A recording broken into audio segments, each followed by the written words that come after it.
Bonjour à vous, j'attaque mon 13e jour de privation et je vous rassure, je vais bien, j'ai perdu 2,5 kg, même mes exercices de renforcement musculaire me font le plus grand bien, ils sont très bénéfiques, c'est un peu dur, je m'y attendais et c'est normal.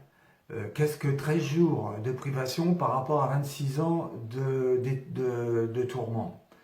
Quand vous me dites par contre de faire attention à ma santé, je vous assure, ça me fout la trouille.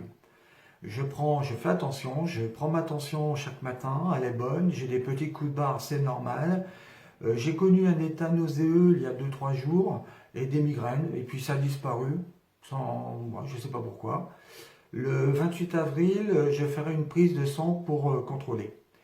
L'essentiel, sincèrement, c'est votre solidarité. Et comme je vous sens particulièrement touché par ma détermination, votre soutien me donne des ailes. Voilà, j'ai un scoop à vous annoncer.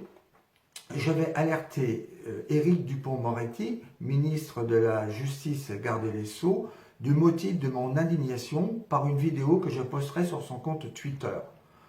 Vous pourrez la voir en priorité. Je sais, ça peut paraître osé, utopique, mais on vit avec son époque, et puis la fortune ne sourit-elle pas aux audacieux?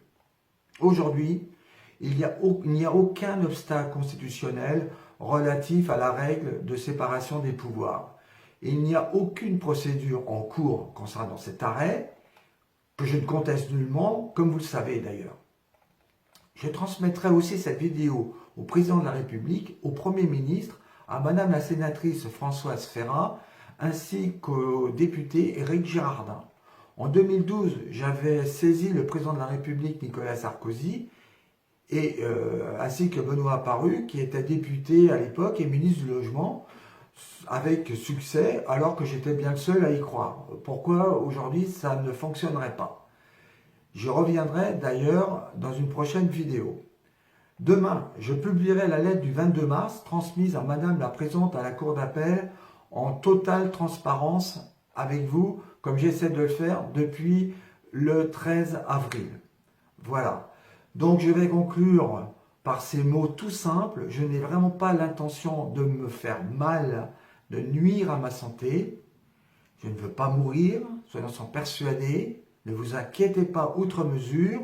Ce que je veux, c'est simplement revivre. Voilà. Merci et à demain.